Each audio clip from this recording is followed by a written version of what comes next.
Buenas noches, querido teleauditorio. Otra noche más en el mundo de la salud con el doctor Everardo Ríos. Antes que nada, agradecerle a mi patrocinador Amway, quien es amigable con el medio ambiente y es excelente, tiene excelentes productos para la salud.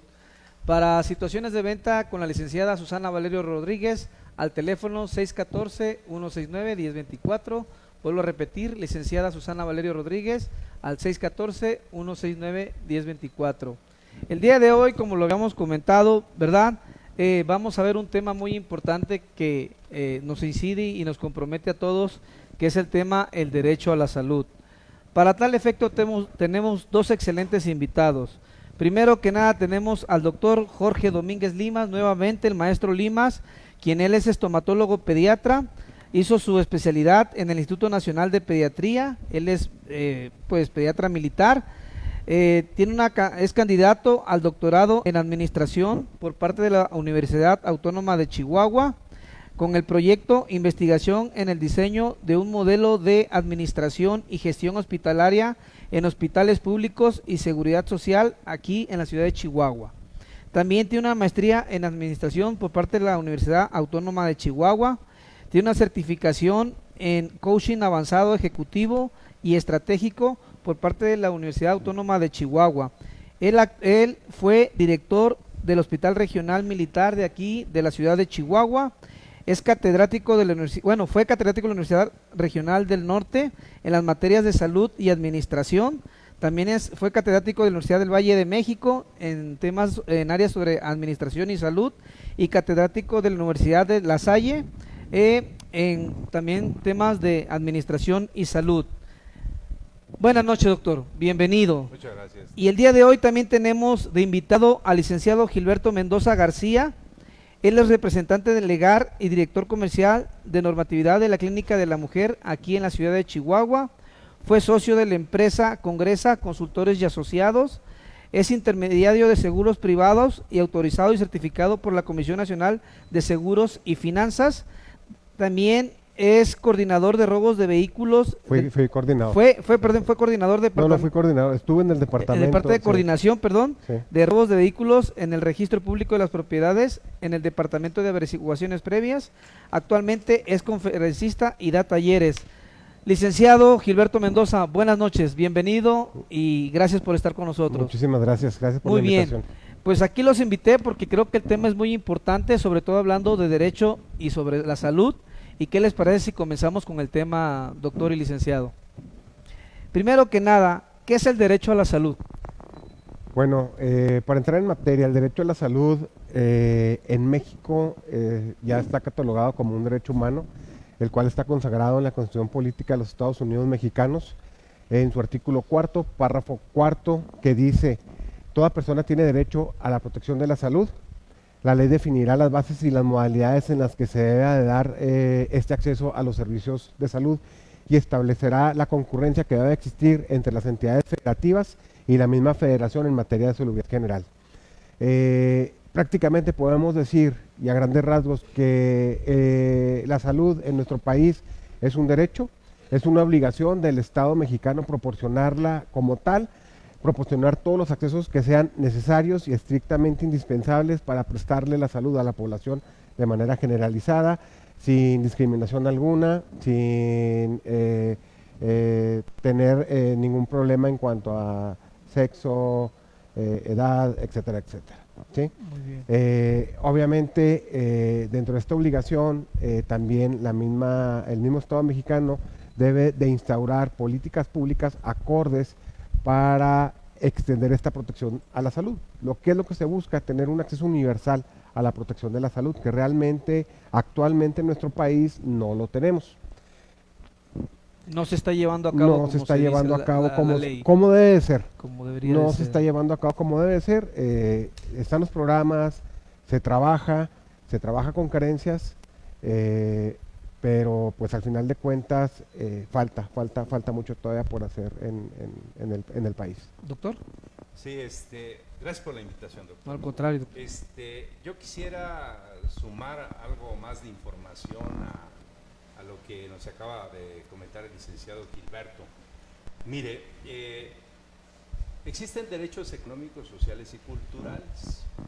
El derecho a la salud es un derecho por antonomasia, es decir, es uno de los principales derechos sociales, se toma de referente.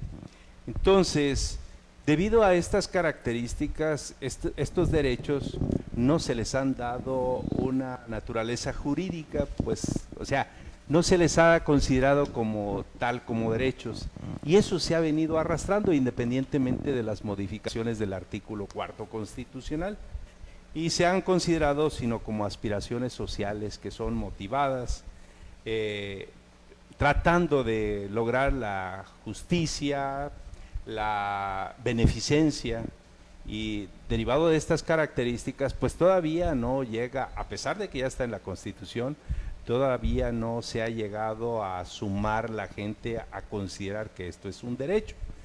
Y se lo digo con conocimiento de causa, en el sentido de que incluso los médicos no sabemos que esto es un derecho.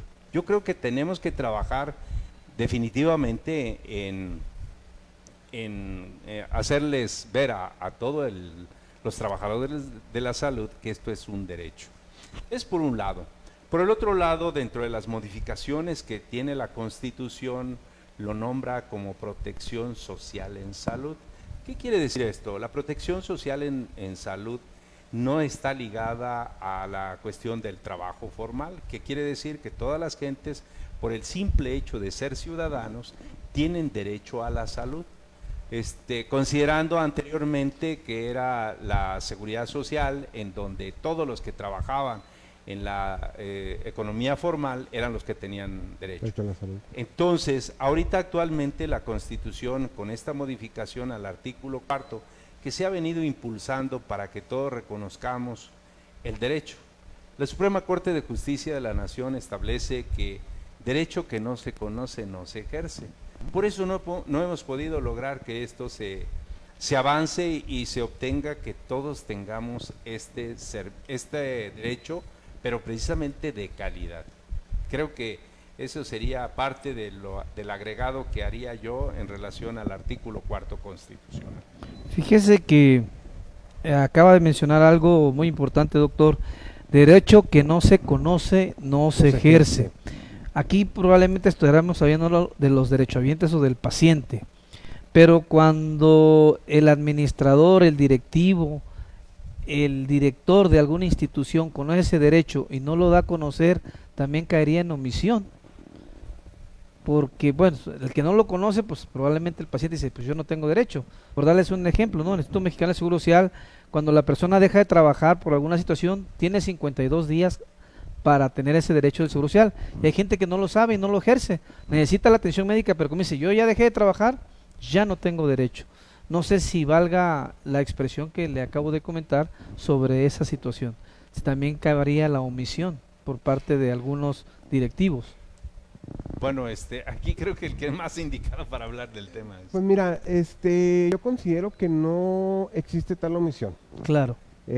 Obviamente las órdenes, pues vamos a decirlo así, como es, la orden que viene de la federación es reducir costos, más es un tema que siempre ha venido de esta manera, entonces se ha venido dando de esta manera, entonces hemos visto cómo ha disminuido un cuadro básico de medicamentos, inclusive de materiales, que no debería existir, no debería existir un cuadro básico de medicamentos, debe de existir el cuadro necesario de medicamentos para cada especialidad. O sea, ni siquiera vamos a decir, o pudiéramos hablar del mínimo indispensable, ¿sí? Pero yo creo que ni siquiera al mínimo indispensable llegamos actualmente. Las necesidades de la población, cambiando un poquito de tema, obviamente son muy variadas. En cuanto al tema de salud se refiere, va a haber personas que dependiendo de la sintomatología que presenten, la enfermedad que presenten, pues va a requerir un medicamento diferente, va a requerir un material diferente, va a requerir una diálisis, va a requerir un estudio totalmente diferente, ¿sí? Pero desgraciadamente no pueden obtener los recursos o el medicamento o la atención o el estudio que requieren. ¿Por qué? O porque no cuenta con él, no cuenta el instituto público, no cuenta con este estudio, o de plano no cuentan con el equipo y tienen que subrogar estos servicios. Obviamente al subrogar los servicios se encarece el sistema de salud. Yo creo que estamos de acuerdo Así es, con es esa parte, correcto. ¿verdad? ¿Qué es lo que debe pasar? ¿Qué es lo que debe suceder? Al restringir este cuadro básico de medicamentos o al restringir el Estado, la Federación o los municipios, al restringir estos medicamentos, está violando el derecho a la salud. Claro. ¿Sí? Y realmente yo creo que no es un tema de omisión, es un tema en donde prácticamente podemos hablar de una no capacidad real económica. Perfecto. ¿Sí? La realidad de las cosas es que ya lo hemos visto. Chihuahua ha sido precedente en situaciones en las que algunos abogados han interpuesto amparos para que les presten un servicio o inclusive para que el mismo instituto o los mismos institutos públicos agreguen un determinado medicamento en su cuadro básico para podérselo proporcionar al paciente. Así Obviamente yo soy de la idea de que no debería haber cuadros básicos. Así es, y estamos de acuerdo. Muy bien, licenciado. Derecho de los pacientes. El derecho de los pacientes. Pues bueno, el derecho de los pacientes...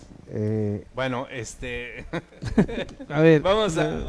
me voy a adelantar un poco, ¿no? Bien, a doctor, esto, bien. ¿no? Mire, yo quisiera también agregar a todo lo anterior y ya brevemente para seguir con el tema de los derechos de los pacientes. Mire, esto de los medicamentos es un tema que ya ha sido abordado. La Suprema Corte de Justicia de la Nación le dice al sistema de salud, pues tú tienes que tener hospitales, tienes que tener medicamentos, pero no nada más con eso, tienen que ser efectivos de acuerdo al tratamiento que necesita la gente. De acuerdo a la especialidad. Exactamente. Entonces, debido a esto, bueno, pues la gente tiene el derecho de exigir. Ahorita actualmente volvemos al concepto este, no conoce sus derechos. La gente que conoce sus derechos sabe que llega a una institución de salud y lo reciben, le dan su consulta, le dan su tratamiento y el medicamento no lo tienen. Y con el simple hecho que le sellen una receta de que no fue surtido, con eso, ese es un documento para que exija. La Constitución y la ley del Seguro Social dicen que deben de dar un servicio de salud de calidad e integral. Si nosotros conocemos el significado de íntegro, quiere decir completo. Así es. Sí. Entonces, desgraciadamente, como volvemos y regresamos al concepto de que no conocen el derecho, por eso no pueden exigir el cumplimiento del derecho. Y el servidor público que está llevando a cabo esta actividad como servidor público tiene la obligación de otorgar ese derecho. Aquel que impida y que no otorgue ese derecho, pues que mejor que el licenciado lo conoce, pues comete un delito o puede cometer una falta administrativa. De tal manera que si los pacientes se pusieran en su situación de exigir el derecho, seguramente van a lograr esto. Bien, en cuanto al derecho de los pacientes, pues los pacientes tienen derecho a recibir una atención médica adecuada, de calidad, con trato digno, respetuoso. Debe ser una información clara, suficiente, no debe ser técnica. Incluso el médico tiene la obligación o la persona del equipo de la salud debe de preguntar si ha sido perfectamente bien entendido la explicación que le da. Otra de las cosas es que el paciente tiene derecho a otorgar su consentimiento de ser atendido o de lo que se le vaya a hacer en la instalación de salud. Debe de haber confidencialidad. El paciente tiene derecho a que toda la información que él manifieste debe de ser con la más estricta confidencialidad. Es decir, no se puede andar divulgando. Aquel que sepa que algún médico ha divulgado algún dato, alguna información que vaya en contra de su persona o que la pueda señalar o la pueda referenciar de manera inadecuada, bueno, pues se puede actuar en consecuencia, de tal manera que precisamente ese es un derecho de los pacientes, que exista la confidencialidad. Debe de contar con un expediente, en caso de urgencia debe de ser atendido en cualquier área de la salud, en cualquier instalación de salud, y una vez que se resuelve la urgencia, bueno, pues ya que se estabiliza, puede ir al sistema de salud que le corresponda. Cuando al ser atendido no esté conforme, puede ir a atenderse y no debe de tener consecuencias. También tiene el derecho el paciente a recibir otra opinión. Entonces, yo creo que derivado de estos derechos de los pacientes, también nosotros como médicos, no nos tenemos que sentir lastimados porque un paciente pues quiere tomar otra opinión. Claro. Ese es estar en su derecho. Es muy común, es muy común cuando en base a estos derechos de los pacientes, el paciente se siente no suficientemente informado, el pedir una segunda opinión, o simplemente por la misma idiosincrasia del mismo paciente y de la misma familia, quieren saber si realmente lo que le está diciendo el médico es verdad, que eso es muy normal y es muy común. Pero es cierto, como lo dice el mismo médico, existen muchos especialistas que le tienen temor a que el paciente se vaya a solicitar una segunda opinión, cuando la realidad de las cosas es que es lo mejor. ¿Por qué? Porque esto le da y le genera cierta empatía entre médico y paciente. Así es. La comunicación entre ambos siempre debe ser efectiva. Y como bien lo comentaba ahorita el doctor, al momento de explicar estos tratamientos, ya sean tratamientos médicos o tratamientos médicos quirúrgicos, se le debe explicar de una manera clara, precisa y con el lenguaje adecuado. El doctor debe de aprender a transmitir lo que el paciente deba de saber. No se le puede hablar a un paciente en términos médicos. No le puedes decir, te voy a realizar una esterectomía. Explícale que le vas a retirar la matriz, que se va a retirar el útero. No le puedes decir que se va a realizar una cole por láparo. Dile que le vas a retirar la vesícula porque tiene estos problemas, esto y esto y esto, esto otro, ¿verdad? Tienes que bajarte al lenguaje idóneo y adecuado del paciente. Obviamente, como ya lo decía el doctor, te debe recibir un trato digno y no nada más respetuoso, sino que se debe de contar con la infraestructura necesaria, tal cual lo marcan las normas oficiales mexicanas. Debe de ser instalaciones dignas, decorosas, pulcras, limpias, con la finalidad de que el paciente se sienta tranquilo, y si de por sí ya van con la zozobra de la enfermedad, de que ellos se sientan tranquilos. La confidencialidad, ya lo dijo el doctor, aparte que es un secreto profesional, el médico y quien tenga a las manos ese expediente no tiene por qué estarlo divulgando, ¿sí? En el ámbito privado pues existe la Ley Federal de Protección de Datos Personales en posesión de particulares. En el ámbito público existe una ley similar para proteger la privacidad de los pacientes. Incluso la misma norma oficial mexicana, que es la 004 SSA 3/2012, habla ya sobre los derechos de los pacientes, de la misma autodeterminación y de la habeas data, que protege los datos personales del paciente. Así es. Muy bien. Ahora, los derechos de los médicos. Híjole. Ahora sí, doctor, déjese caer. Es que, digo, creo que todos los que hemos trabajado en algún área, sea claro, público, pareciera que no tenemos derechos. Pareciera que nada más todos se referencian a los pacientes y los médicos no tienen derechos. Tenemos derechos. Desgraciadamente volvemos a lo mismo. Mucha gente no los conoce y por eso no los ejerce. Pero bueno, dentro de estos derechos que tienen los médicos, bueno, pues tenemos derecho a ejercer libremente nuestra profesión, sin presiones de ninguna naturaleza. No podemos permitir que nos estén presionando para estar trabajando. Nosotros tenemos la libertad de ejercer nuestra actividad. Tenemos que elaborar precisamente, como lo decía, así como los pacientes deben de tener un entorno, un ambiente, sí, un ambiente ideal, nosotros también como médicos, pues la gente, mire, hay un estudio que precisamente se hace varios años, allá por los años 20, hay un experimento de las condiciones laborales de los trabajadores, y dependiendo de las condiciones laborales incrementa su productividad, su desempeño, su estado anímico. Entonces nosotros ya en este tiempo pues tenemos derecho a tener esas instalaciones apropiadas, seguras y que garanticen obviamente nuestra práctica profesional. Tenemos derecho a tener los recursos necesarios para ejercer nuestra profesión. Yo recuerdo un caso, ya tiene poco, no es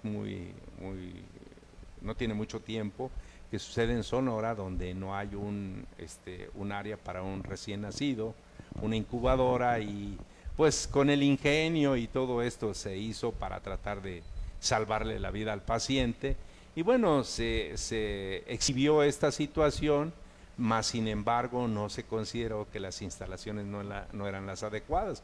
Pero el equipo de trabajo de salud, pues con el afán de salvar la vida, hizo hasta lo imposible, aunque después, bueno, pues sacaron esto. Y ahí la responsabilidad pareciera que era del médico, ¿no? La institución tiene responsabilidades. Sí, incluso se manejó en los medios como algún tipo de negligencia. Eso es lo más importante perdón, licenciado, que lo interrumpa, en el aspecto en cuando se maneja que el médico o el facultativo o el prestante del servicio médico tiene la culpa, cuando la enfermera lo que hizo en base a una cuestión inteligente, formó una campana de aire con una caja de cartón y obviamente le salvó la vida al niño. Y desgraciadamente los medios dijeron, no, que culpa, pero jamás nadie preguntó, bueno, ¿y cómo siguió ese niño? Y ese niño vivió y a lo mejor se salvó gracias a esa acción de la enfermera. Mira, lo que sí es cierto, y lo hemos platicado en otros ámbitos, y sobre todo en el médico, debemos ver todo lo bueno que tienen nuestras instituciones. Claro. Eso es lo primero que debemos ver. Tenemos un porcentaje muy alto en buenas cosas, como país, como instituciones, como todo, pero desgraciadamente siempre terminamos viendo el error. Lo malo, lo negativo. Lo negativo, ¿sí? También debemos de ver la parte en la que existen personas que no tienen acceso a servicios médicos, y las personas que tienen acceso a servicios médicos son las primeras en quejarse. Son detalles que contrastan realmente con el día a día, con lo que realmente sucede, con lo que sucede en otras partes del estado, del país, en donde se batalla para acceder, en donde batalla para llegar a un médico, ¿sí? Entonces debemos de aprender a ver realmente lo que tenemos, a valorar lo que hay, lo que tenemos, lo que existe. Fíjese, perdón, doctor, fíjese que mencionó algo, licenciado Gilberto Mendoza, bien importante, y si estoy en lo incorrecto, me corrigen por favor. Creo que el que inició la cuestión de los institutos, y en este caso el Instituto Mecánico Social, fue el licenciado López Mateos, sí, y algo bien importante y que mucha gente desconoce.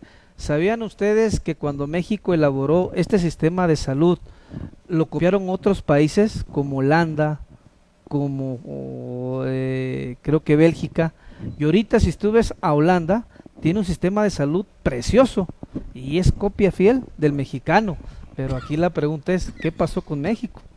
Exactamente. Bueno, yo quisiera agregar, mire, a lo mejor alguien del auditorio pudiera dudar de este dato que voy a dar, pero, sí, pero como dice el licenciado Gilberto Mendoza, en relación a lo que tenemos, bueno, mire, hay una tabla que se llama tabla de Bloomberg que clasifica los sistemas de salud mundiales. Y casualmente el sistema de salud en México está por ahí del 25 y 28 lugar. Y el de Estados Unidos está en el 45, por allá de los 40. Perdón. Esto habla de que alguien no lo va a creer. Alguien ahorita que lo escuchara no lo va a creer. Yo les invitaría a que revisen la tabla de Bloomberg, considerando que nuestro sistema de salud aporta el 6.6% del PIB. Es correcto. Cuando Estados Unidos está por arriba del 9%, estamos hablando de más de $7,000, cuando nosotros estamos por arriba de los $1,100. En cuestiones de administración, pues no se trata de qué tanto dinero tengas, sino que cómo lo administres. Correcto. Entonces, en ese sentido, yo creo que hay que privilegiar que nosotros tenemos algunas situaciones muy benéficas en cuestiones de protección social en salud. Los Estados Unidos tienen sí un sistema de salud, pero el privado es el que mejor está, comparable con el de nosotros. Pero precisamente esto nace a cuestión de los aciertos, errores y algunas cosas que se iban presentando anteriormente en el sistema de salud de Estados Unidos. Tan es así que todavía el presidente Obama hace el Obamacare, que ahorita el presidente Trump quiere eliminar. Entonces, si quiere modificar. Entonces, todos los sistemas de salud son perfectibles y el sistema de salud en México precisamente está en esa fase. Yo creo que hay mucha gente interesada en que esto mejore en virtud de que la cuestión de salud tiene un gradiente social. ¿Qué quiere decir? Que las personas con menores recursos, con situaciones de desventaja, son las personas que tienen más padecimientos, son las personas que el índice de vida lo tienen más bajo, es decir, mueren a más tempranas edades. En fin, entonces actualmente la nueva administración pues está interesada en que precisamente se cambie esto de los medicamentos, que haya protección social en salud, que todos tengamos un sistema de salud de calidad. En fin, se está trabajando en esto y bueno, pues hay que ponderar estos detalles. Vuelvo a retomar en cuestión de los médicos, de los derechos de los médicos. Nosotros también los médicos tenemos derecho a que se nos dé una capacitación continua, que se nos permita asociarnos, agruparnos, se salvaguarde nuestro prestigio profesional. Casi la mayoría de los médicos, si no es que la mayoría de los médicos, una vez que se sucede un evento adverso o alguna situación en donde un paciente pues puede ser por imprudencia, negligencia o impericia, resulte alguna consecuencia, el médico, aparte de la preocupación que tiene del estado de salud, también tiene la preocupación de la cuestión de su prestigio profesional. Entonces, creo que en ese sentido los médicos pues necesitamos muchas cosas que hacen que nuestro trabajo precisamente no cumpla con el objetivo. Entonces, ahí sí tenemos que considerar que la institución tiene una responsabilidad. Y miren, la Suprema Corte de Justicia analiza algunos casos y si ustedes lo revisan, algunos hechos que suceden, existe nada más la responsabilidad del médico y la institución sale bien librada. Sucede un evento adverso y le dicen al médico, tú eres el responsable de todo esto y quédate con el problema. Entonces, tenemos derecho también a esa protección de tipo jurídico y a ese respaldo que la institución le debe de dar a uno, puesto que muchas circunstancias se dan porque no tenemos las instalaciones y el medicamento, el instrumental apropiado, el material o el equipo necesario para desarrollar esto con calidad. Ahorita que toca el tema, doctor, respecto a la responsabilidad que pudiera llegar a tener el Estado, sí existe una figura jurídica, existe una ley, la Ley Federal de Responsabilidad Patrimonial del Estado, inclusive existe una estatal también, en la que el particular que se sienta afectado en un derecho puede exigirle al gobernante o al gobierno en turno o a la federación o al Estado por los daños que con motivo de la actividad administrativa irregular que haya realizado el instituto público que le corresponda, le haya causado los bienes o derechos de los particulares, sea objetivo directa. Los particulares tendrán el derecho a buscar una indemnización conforme a las bases, límites y procedimientos que establezca esta ley. En esta parte se puede buscar una responsabilidad patrimonial del Estado. Ya existen, no es un procedimiento nuevo y se lleva a cabo y algunos profesionistas del derecho lo llevan a cabo para buscar que los pacientes afectados o los gobernados sean retribuidos, ¿verdad? De alguna manera por esta actividad irregular que realiza el Estado, que propiamente dice el doctor, ¿verdad? Y no significa que sean los médicos los culpables, ¿sí? Sino que realmente por la misma falta de infraestructura, por la misma saturación de los hospitales, pues el médico no puede atender a 3, 4 pacientes al mismo tiempo. ¿Es ¿sí? correcto? No traigo los datos precisos, pero es bueno mencionarlo. Actualmente el IMSS tiene el porcentaje más alto en derechohabiencia. ¿Cierto? Le sigue El seguro, 75%. le sigue el seguro popular. Es un dato importante. Bueno, lo que conocemos actualmente todavía como seguro popular, porque desconozco cuál va a ser la nueva figura jurídica que le van a dar al seguro popular.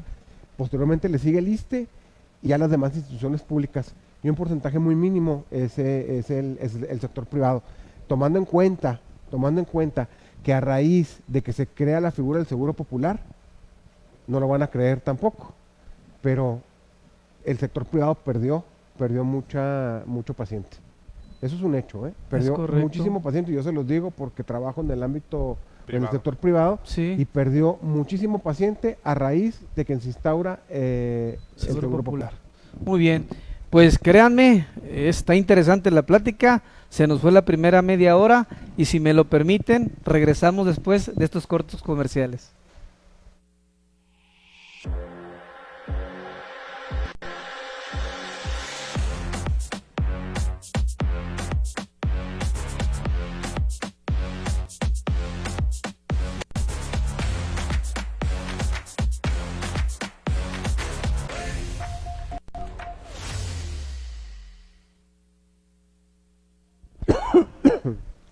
Regresamos, querido teleauditorio, y si me lo permiten, tenemos llamada de nuestro querido teleauditorio, Servando Mayor, que semana con semana nos sigue, gracias. Jorge Villegas, saludos.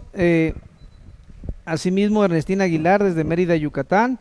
Angélica Valerios de Kansas City, Héctor Bernal, Sori Bailón desde Chicago, y gracias Sori por sus palabras, y muchos más, pero créanme que los temas también importantes.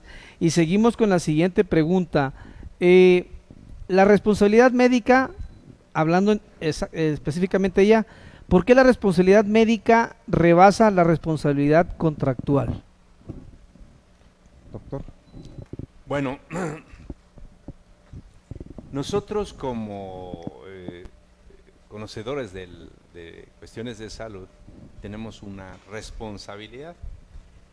¿Qué quiere decir esto? Pues estamos obligados precisamente a velar por el estado de salud de los pacientes. Y bueno, siempre hemos tratado, o siempre lo hacemos el equipo de salud, de cumplir con esta responsabilidad. Yo creo que el principal compromiso que nosotros tenemos es el compromiso moral. O sea, la responsabilidad moral que tenemos de que el paciente se cure. Yo creo que ese es el mayor juez que nos controla a nosotros los médicos y que nos hace trabajar en ese sentido. Y la profesión médica pues es precisamente una profesión de carácter humano que lo que busca es el bienestar de las gentes. Y bueno, pues derivado de esto, la responsabilidad moral tiene un dominio sobre la responsabilidad médica.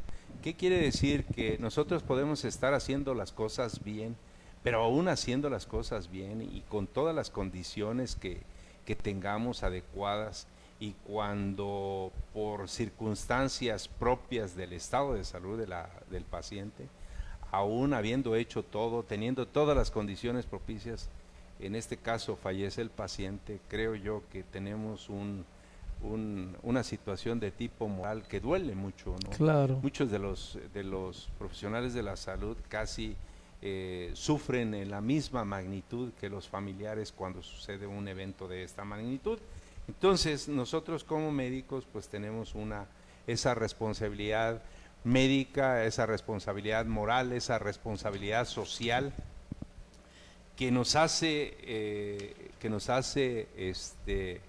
pues trabajar con todo nuestro esfuerzo, porque aparte pues yo creo que la conducta de un médico, independientemente de que en algunos casos no se conoce, pero sí la sociedad reconoce o señala a un médico cuando ha desarrollado alguna actividad correcta o incorrecta.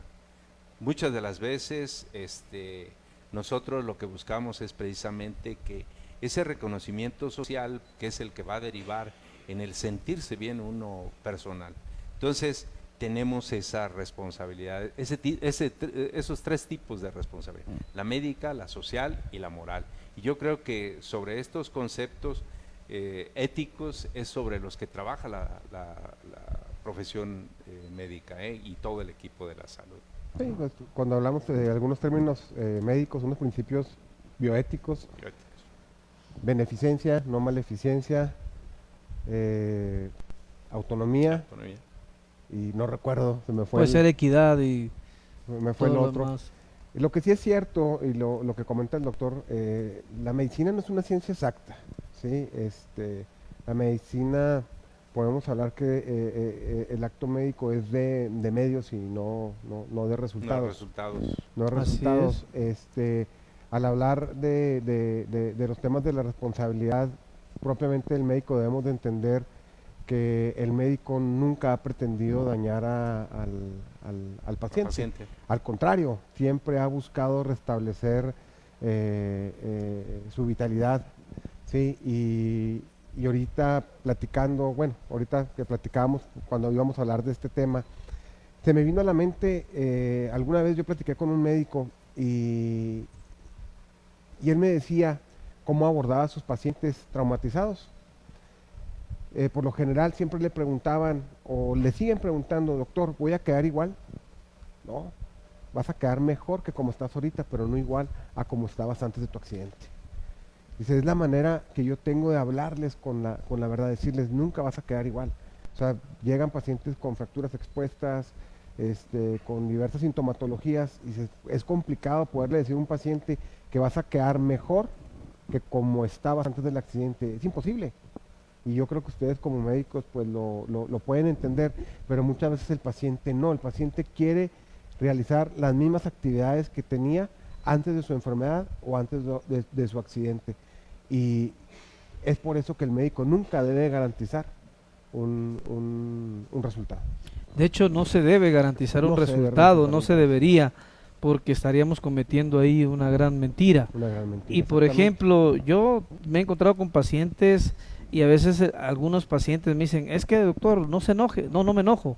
Por ejemplo, por darles un ejemplo, un paciente que uno hace sus cálculos para diabetes, que salió con 400 o 300, les da insulina, tiene que dar tratamiento, le da una dieta, lo manda.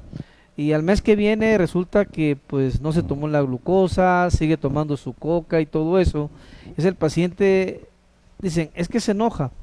Yo siempre les digo, no es que nos enojamos. Yo les pregunto, cuando usted, alguno de sus hijos hace algo malo, indebido o no está algo correcto que usted cree, ¿cómo se siente usted? Pues me siento mal, doctor. Efectivamente, nosotros antes de ser médicos somos seres humanos y nos sentimos frustrados y a veces no entendemos que el único hacedor de su salud es usted. Nosotros somos como una guía. Entonces, bajo esa circunstancia aquí también viene la otra problemática, lo que usted comenta, ¿no? De que el otro ejemplo clásico, por ejemplo, los nefrólogos, que al nefrólogo le llegan los pacientes ya en un estado muy dañado, su riñón ya está casi trabajando al 10, al 8%, y obviamente los índices de curación no existen, sino paliativos y controladores. Me imagino que ahí pues es hablarle correctamente al paciente, pero en alguna plática alguien me decía, es que desgraciadamente a veces nos llegan en esos estados y no es más que eso, es un reflejo de los excesos que tuvo el paciente durante su vida y no se cuidó y no hizo medicina preventiva. Así es. Bueno, tocando lo de la medicina preventiva, es un tema que sería muy bueno tocarlo y que en México falta mucho.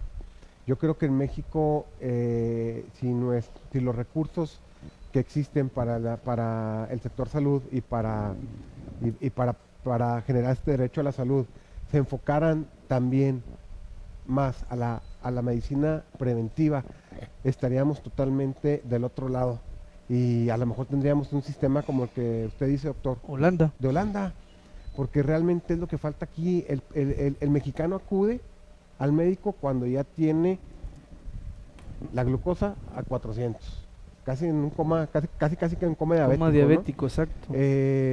Nos falta cultura y educación sanitaria, por no decir médica. Así es. ¿Sí? Preferimos irnos con los charlatanes a irnos con el especialista médico. Cierto. Preferimos los tratamientos milagros contra la medicina realmente efectiva. ¿Qué es lo que sucede con esto? Pues se complican los mismos pacientes, se complican en su enfermedad, se encarece el sistema público de salud Cierto. y hay una saturación. ¿Por qué? Porque tampoco sabemos diferenciar lo que es una urgencia, lo que es una emergencia y lo que es una simple enfermedad o un simple resfriado. Es correcto. Sí, mire, yo quisiera hacer referencia a esto. Es más importante la persona que tiene la enfermedad y no la enfermedad que tiene la persona. Derivado de este concepto es que pues la gente llega y cree que lo que se le da a todos los pacientes es lo mismo y que va a funcionar de la misma manera. Mucha de la situación del estado de salud, las personas, los pacientes se la han dejado al sistema, no considerando que los responsables, y ya lo mencionó usted, doctor Ríos, es que nosotros somos responsables de nuestra salud. Yo creo que la responsabilidad a los pacientes en relación a la salud se les ha quitado mucho. El paciente llega al consultorio y desde el momento en que sale ya se transforma en la responsabilidad del paciente. El médico no pierde el control. Esto es como los hijos, cuando tenemos el control de nuestros hijos en el hogar, inmediatamente que salen, se pierde ese control y los muchachos pueden, o los niños pueden hacer cualquier cosa, porque no hay quien los esté controlando, quien los esté guiando, quien les esté limitando.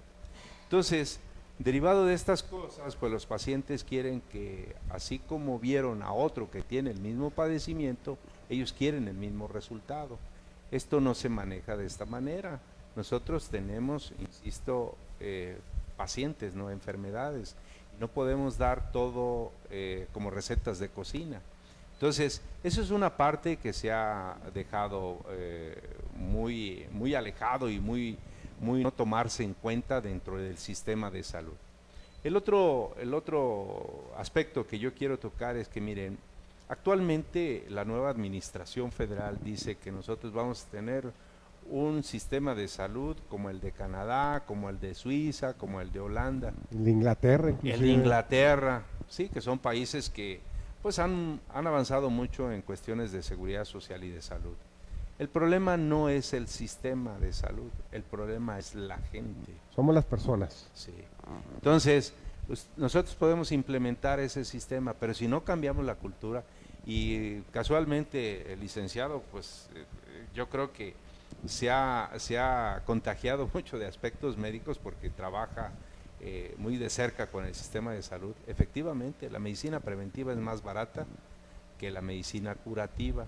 Y en este sentido les quiero comentar que, por ejemplo, nosotros en México asistimos a una consulta médica 3 veces por año, cuando en otros países como Inglaterra, como Canadá, se acude 9 veces por año.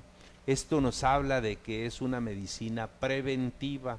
Es decir, ya lo mencionaron ustedes, nosotros vamos a las consultas cuando estamos ya enfermos, cuando la enfermedad ha avanzado de una manera que ya no es factible utilizar los medios que tenemos muchas veces al alcance en un nivel de salud, por ejemplo, en un primero o segundo nivel, cuando este paciente debe ser atendido en otro nivel de atención.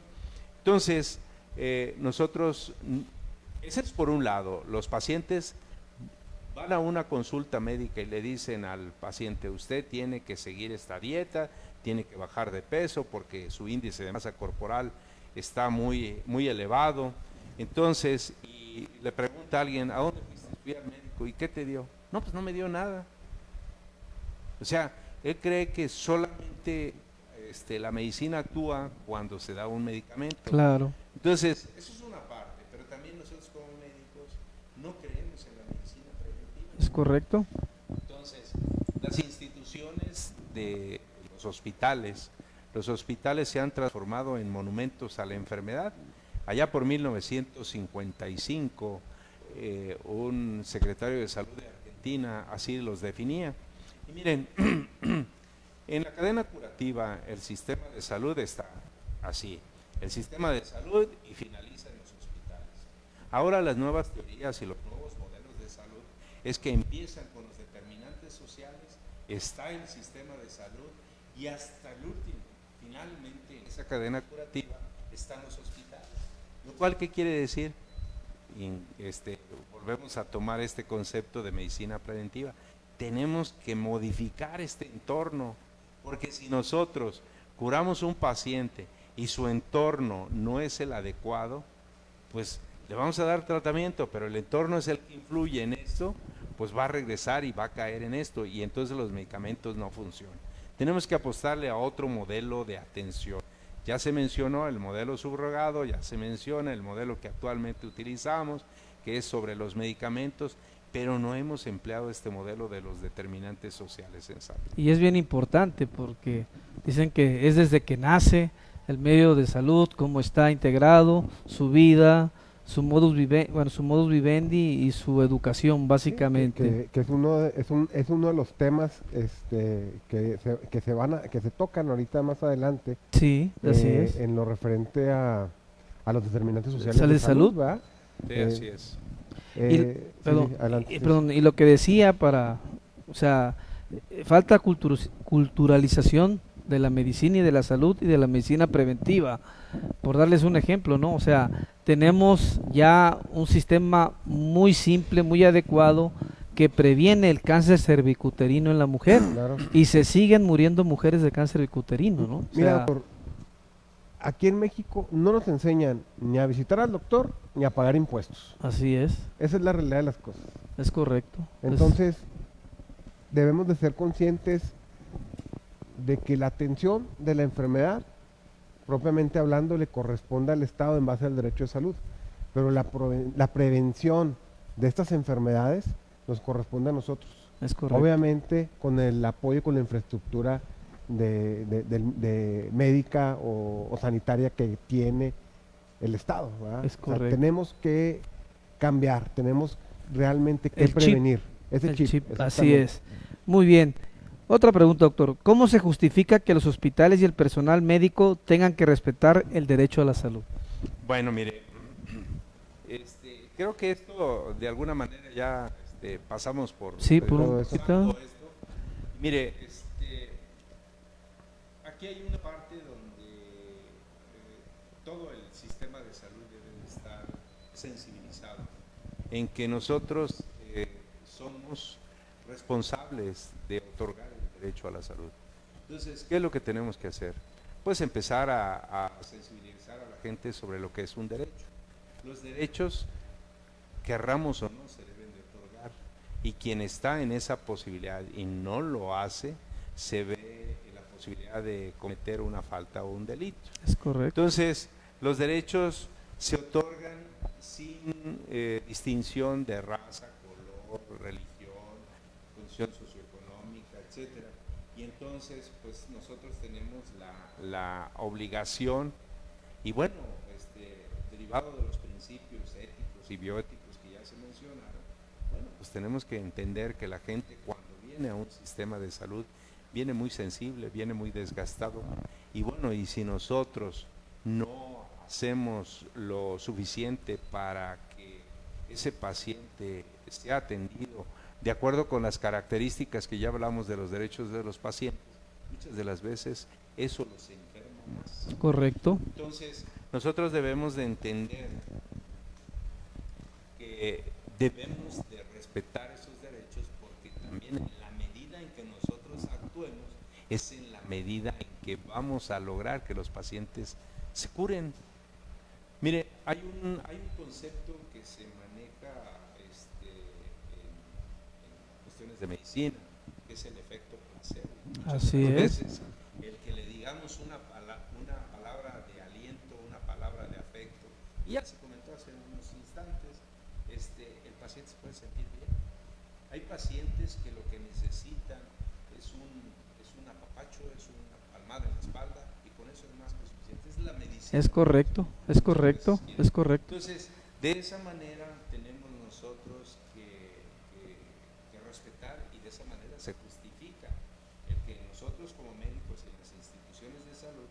debemos de hacer todo lo necesario porque se otorguen los derechos, pero que además la Carta Magna, la Constitución, Claro. lo establece y lo demanda. Y entonces todos los ciudadanos que somos conscientes de la responsabilidad que tenemos en cuanto el Estado nos otorga una oportunidad de servir, pues tenemos que cumplir.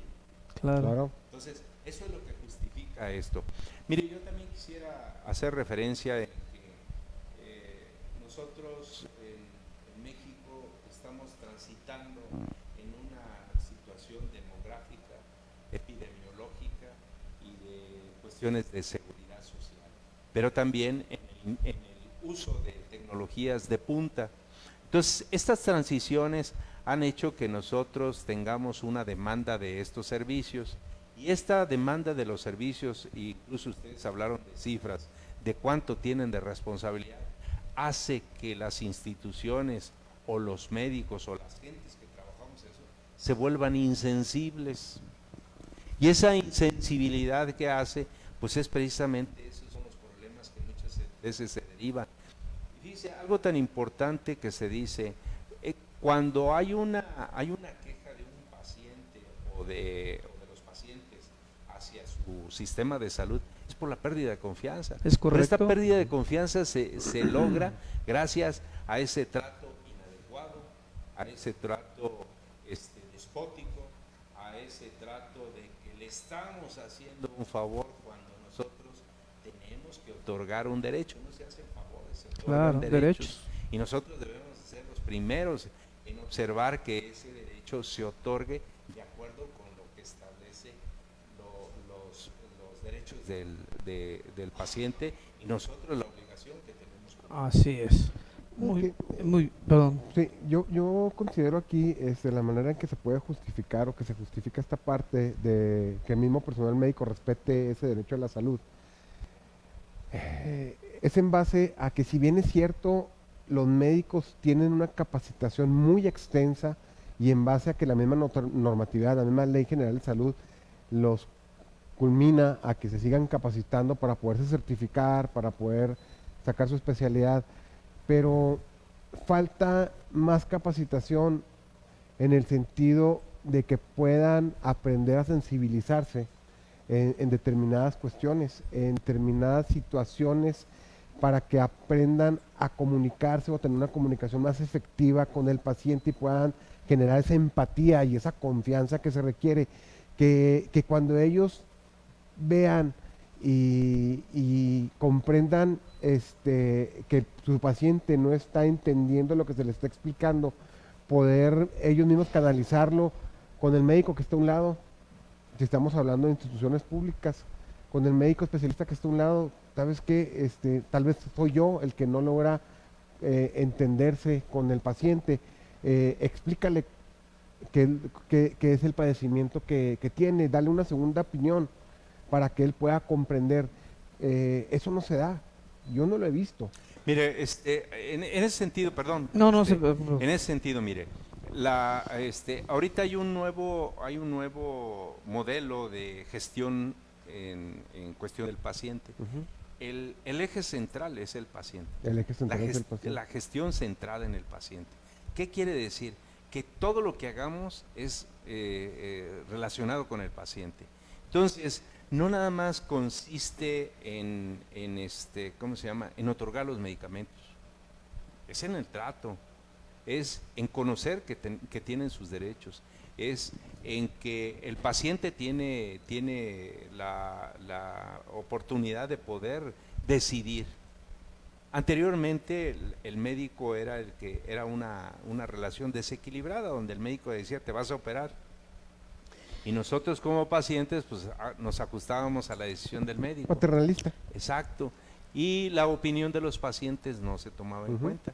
Ahora tenemos que considerar precisamente esto. Esa parte. Sí, esa parte en donde yo creo que en algún momento hay alguna parte del sistema de salud donde la gente no conoce esto. Claro. Que la atención está centrada en el paciente. ¿Qué quiere decir? Que el eje es el paciente. Pero algo bien importante también, ¿no? y esto siempre ha existido, desgraciadamente no se lleva a cabo, en parte por las determinantes sociales de salud y en parte por las condiciones que usted mencionó, ¿no? Un consultorio sin aire acondicionado, sistema fallando, pues lógicamente puede repercutir en eso, no digo que necesariamente, pero algo que ha existido siempre, los tres ejes que tiene cualquier médico. El primero, dar la consulta como tal. El segundo, consejería, ser educador. Y el tercero, que nunca lo lleva a cabo, nunca lo deja el instituto o el hospital, ser administrador. Claro. Son los tres ejes que tiene el médico y dígame lo que usted percibe. Nunca lo ha visto y se lleva a cabo. No. Consulta, consulta, consulta, consulta, consulta, consulta, Es que, y nada más. doctor, ese es el problema. Yo creo que con tanta normatividad que existe, Exacto. se ha vuelto tan sistematizado la prestación de servicios, no nada más del médico, sino también del personal de enfermería.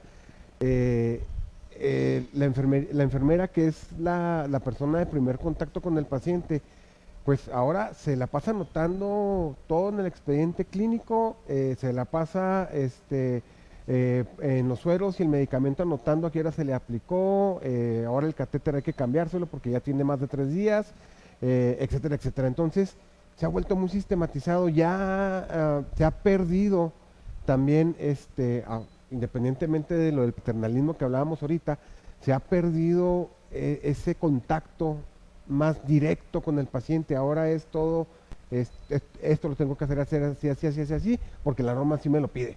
Es que el problema es eso, lo que estaba viendo de las determinadas reglas de salud, en el sentido de que por ejemplo, los médicos piden, haz la lista y tómale que lo mandaste a preventiva, y tómale que lo mandaste a esto, cuando hay un servicio preventiva que Claro. lo puede hacer, pero a mí se me hace más importante y lo he hecho, oiga, ¿por qué está triste? No, pues se me murió mi esposo hace un mes. Ah, caray. Entonces es cuando el médico empieza a trabajar y uno en el diagnóstico le pone duelo. Claro. O sea, y no lo toman en cuenta, ¿no? O sea, ese paciente, con todo respeto, ¿qué ganas va a tener de vida preventiva? Si está sufriendo un duelo que uno tiene que esperar de 3 a 6 meses a que se le pase ese duelo. Pero a veces los administrativos no lo toman en cuenta eso. Me imagino que es a lo que se refiere. Claro, eso es a lo que me refiero. Mire, perdón, No. la Organización para la Cooperación y Desarrollo Económico nos pone a nosotros que estamos deficientes en el número de médicos, en el número de enfermeras, y donde tenemos un 40% más de personal administrativo y el personal operativo de la salud lo tenemos más descuidado. Disminuido. Entonces, ¿qué hace esto? Pues los médicos terminan sobresaturados de Claro. trabajo, las enfermeras igual. Entonces, este es un sistema, son varios aspectos que influyen para que precisamente se justifique y se tenga que respetar el derecho de los pacientes. Es decir, no estoy justificando las conductas agresivas, despóticas, pero un médico que llega y se sienta a atender su consulta a las 8 de la mañana y son 6 o 8 horas y cada 10 o 5 minutos están entrando los pacientes, llega el momento que ya los últimos pacientes, pues el estado anímico de las personas, pues no es la misma que si tuviera cierto número de pacientes. ¿Qué quiere decir? Que los médicos que tienen el Seguro Social actualmente no están en relación y en proporción a la población que atiende. De acuerdo. Entonces, ¿qué pasa? Se pierde la eficiencia y la eficacia del sistema de salud. ¿No? Y Está rebasado. y El famoso y el burnout. El famoso burnout. Así es. Y el trato que debe de permear entre médico y paciente, esa comunicación que realmente debe de existir. Relación ¿verdad? médico-paciente que Exacto. está perdiendo Se está actualmente. perdiendo. Doctor, algo bien importante en la siguiente pregunta y me gustaría que lo mencionara porque usted está haciendo un estudio sobre portabilidad y me imagino que lo vamos a tocar en esta pregunta. ¿Cómo se acredita la responsabilidad del médico? Bien, la única forma de poder justificar o de determinar o acreditar la responsabilidad del médico es precisamente por el expediente clínico. O sea, el médico, en el momento que el paciente llega a su consultorio, tiene que tener su expediente. Ahí en ese expediente se van anotando, se van llevando a cabo todas las anotaciones de todas las visitas y bueno, existe un procedimiento para realizar todo este registro de datos.